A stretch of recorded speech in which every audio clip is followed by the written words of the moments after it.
From Hollywood, it's time now for... Johnny Dollar. Tom Wilkins of Amalgamated Life, Johnny. Oh, hi, Tom. What's up? Well, at the moment, $50,000 worth of life insurance. Oh? Yeah, we got a policy for that amount on the life of one Edward Russell. Russell. Never heard of him. That's just the trouble, Johnny. Right now, nobody else has either. 3 days ago, his wife, Leona, over in Denver, filed a missing persons report. She the beneficiary? Right. So what do you want from me? Find out what happened to him. Well, how do you know anything did? Maybe he just walked out on his wife. Now, from what I can gather, Russell was a hothead. Could be he had one argument too many. It still could be just a guy getting away for a while. Huh? And why would he abandon his car in his storage garage in Colorado Springs? Oh. Yeah. It turned up this morning with part of his luggage in it. Interested? I'm on my way.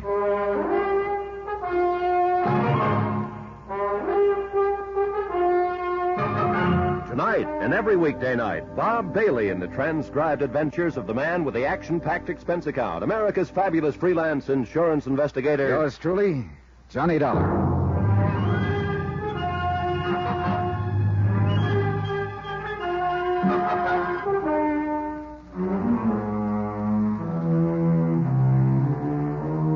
Expense account submitted by Special Investigator Johnny Dollar to Amalgamated Life Associates, Home Office, Hartford, Connecticut. Following is an accounting of expenses incurred during my investigation of the Crystal Lake matter. Expense account item 1, $120.50, plane fare and incidentals to Denver. Tom Wilkins hadn't given me much to go on, so I figured the logical place to start was with the missing man's wife, Leona Russell. Their house was in a moderately prosperous suburb of Denver, a white ranch house with a shake roof. Everything looked neat and well kept. But somehow a forlorn feeling came through to me about the place. Then the door opened. And right away I was sure something pretty bad had happened to Edward Russell. You don't just walk out on a wife who looked like that. Yes. Mrs. Leona Russell? Yes. I'm Johnny Dollar, insurance investigator. Oh, yes, Mr. Dollar. Mr. Wilkins sent a telegram about you. Won't you come in? Thanks. Cooler in here. I try to keep the house shut up during the day. It helps. Please sit down. Oh, thank you. I've already told the police what little there was to tell when I filed the missing persons report. Oh, sure. This is just a routine investigation, Mrs. Russell. You probably don't feel too much like talking about it, but if you wouldn't mind going over what information there is again. Well, it was just a week ago that Mr. Russell left. You were here when he left? Yes. He told me he was driving up to Boulder on business, that he'd only be gone overnight. Oh, what sort of business is he in? He's in real estate. Boulder, huh? But his car was found in Colorado Springs. I know. I can't explain that. When he didn't come home on time, I got worried. I called the hotel in Boulder. He never checked in there. Yes, I see. Did he know anyone in Colorado Springs? Just business contacts, as far as I know. He might have decided to go there instead of Boulder, but he would have called me. But he didn't. No. I haven't heard a thing from him since he drove away from here a week ago. Mrs. Russell, do you happen to know if your husband had any, enemies? No. Ed was pretty impulsive, you might even say hot-headed, but I just can't believe that anyone would hate him enough to do anything to him. Well, we don't know that anyone has. I know. It's funny, the things that run through your mind at a time like this. Uh-huh. What sort of things? It sounds funny, but I've almost been wishing it was an accident or something like that. In a hospital where he might not have a chance to call me, but at least was safe and alive. You've checked the hospitals? All of them. I did that before I filed the missing persons report. Tell me, had your husband been unusually depressed before he left? If you're suggesting that Ed did away with himself, that's just not possible, Mr. Dollar. That's one thing he'd never do. He just wasn't built that way. Mm-hmm. Everything was fine between you two. Yes. Of course, we had disagreements, arguments in the 6 years we've been married. Who hasn't? But nothing serious. I guess I'm not being very helpful to you, Mr. Dollar. Well, I'm sure that's not your fault. You've no idea at all where he could be, then, or what could have happened? No. None at all. Except... Except what? Well, I don't know if it means anything or not, but I found this under some of Bill's papers on his desk just this morning. Travel folder. Crystal Lake. Where's that? It's a resort up in the mountains. As I say, I don't know whether it means anything or not. Has he ever been there before? Well, not that I know of. Or mentioned it to you? No, I don't. I'm sure he hasn't. Well, I'll check it out. Thanks, Mrs. Russell. Oh, just one more thing. Yes? You're the beneficiary of his life insurance policy? Yes. I know what you're thinking, Mr. Dollar. I'm not thinking anything. I'm just asking questions. It's my job. I know. But let me ask you a question, Mr. Dollar. Do you think $50,000 or any amount of money could possibly make up for Ed?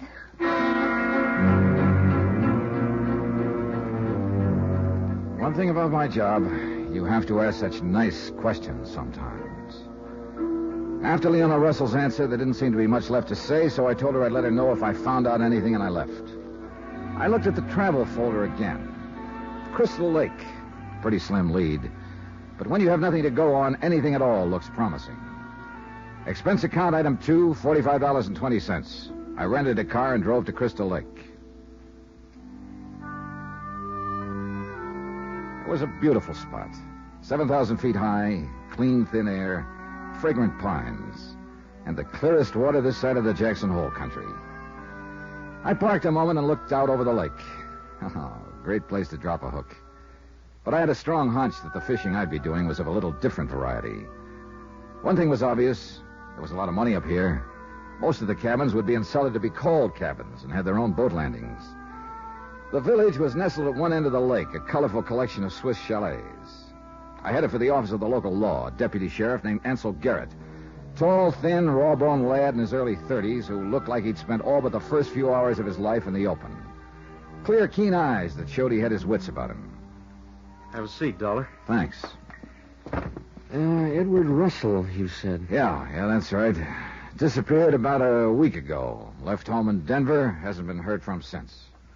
So? So he could have come here. His wife found a travel folder about Crystal Lake in his papers.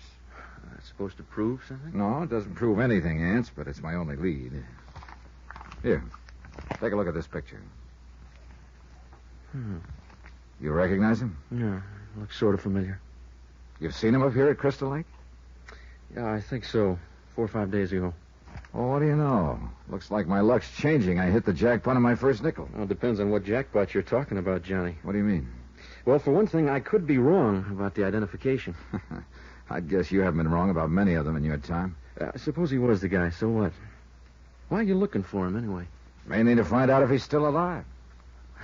What makes you think he's not? Nothing definite, but a hunch that's getting stronger by the minute. Oh? Insurance investigators are operating on hunches these days, huh? Once in a while. Just like Deputy Sheriff says. Yeah, all right. So hunches sometimes do pan out. But you could be way out in the pasture, Johnny. Maybe the guy just had an argument with his wife and he walked out on her. Oh, sure, yeah, I thought of that. But then I saw his wife. Nobody in his right mind would walk out on her. Like that, huh? Like that. Look, Ants, can you give me any dope on this guy? No, not much. He came to see me about 5 days ago. Why? Mainly to ask me a silly question. Silly? Yeah. He asked me if there was a guy named Bill around Crystal Lake somewhere. Oh, I take it there's more than one. Yeah, fistful, Johnny.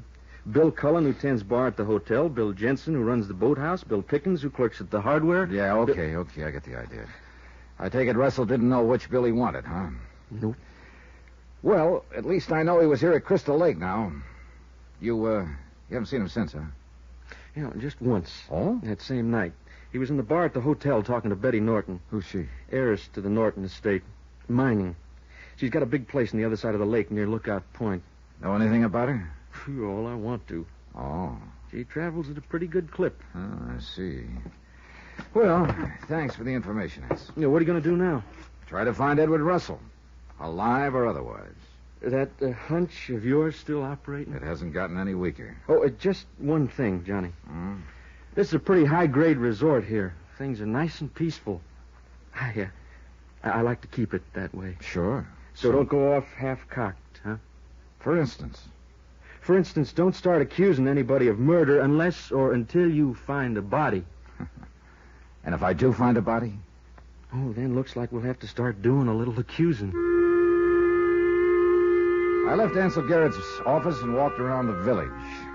All I knew so far was that Edward Russell, or somebody who looked like him, had been in Crystal Lake several days ago, inquiring about a man named Bill, and that he'd been at the bar with a dough-heavy girl named Betty Norton. There were a flock of Bills in town, but there was only one Betty Norton, so I decided to start with her. I drove around the lake to her home, an elaborate lodge-type place that sprawled along the shore.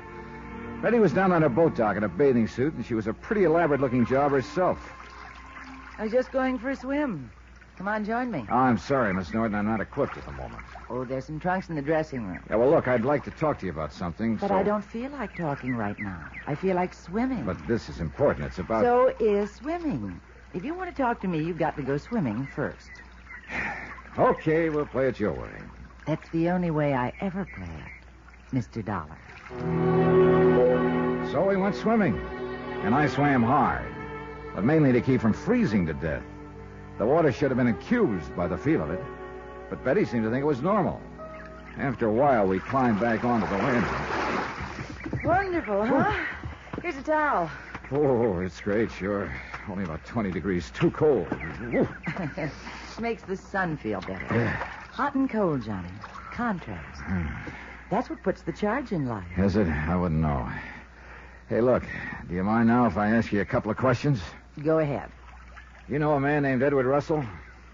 I don't think so. I think you do. You had a drink with him at the hotel several nights ago.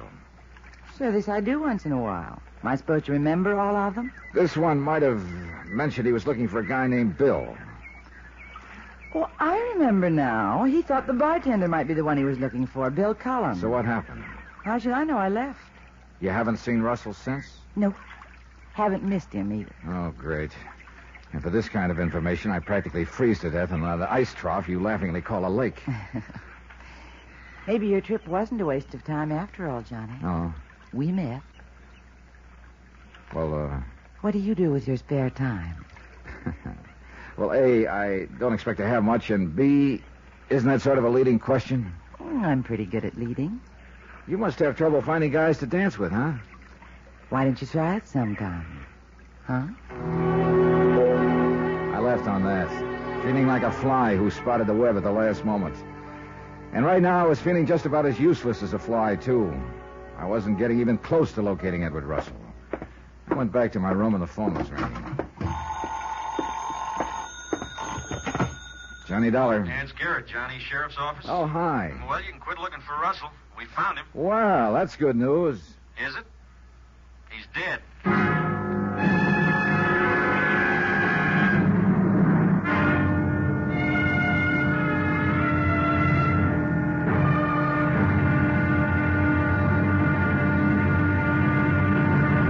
Now here's our star to tell you about tomorrow's episode of this week's story. Tomorrow, a cabin with a lovely view of a beautiful lake. A nice, comfortable, quiet spot for murder. Join us, won't you? Yours truly, Johnny Dollar.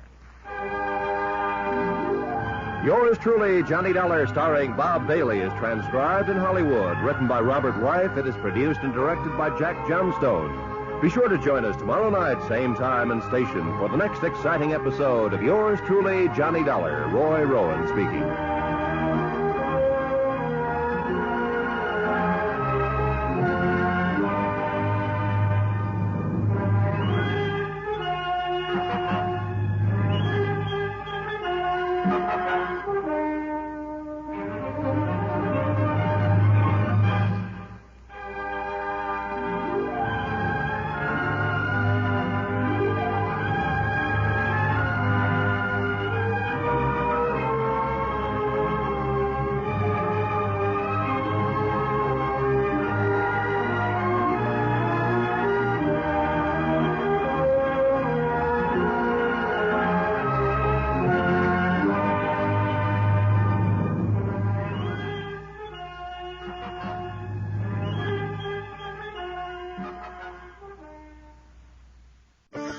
Having a life scholarship and being able to afford to go to college made me feel inspired to go.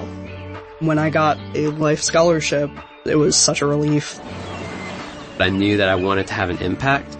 Having a life scholarship through the SC Education Lottery was huge. It gave me the opportunity to make that impact right here at home. The South Carolina Education Lottery. A better you, a better us, a better South Carolina. Visit sceducationlottery.com/betteryou. Ready to make a real impact every day? Join the Active Day Home Care team and help clients maintain their independence in the comfort of their own homes. Make a difference in someone's life as you provide essential daily assistance and protect their health and happiness. Earn up to $20 an hour and enjoy additional perks like optional daily pay, 401k, paid time off, ongoing educational training, and more. Join a team that values care, compassion, and your professional growth. Visit ActiveDay.com to apply.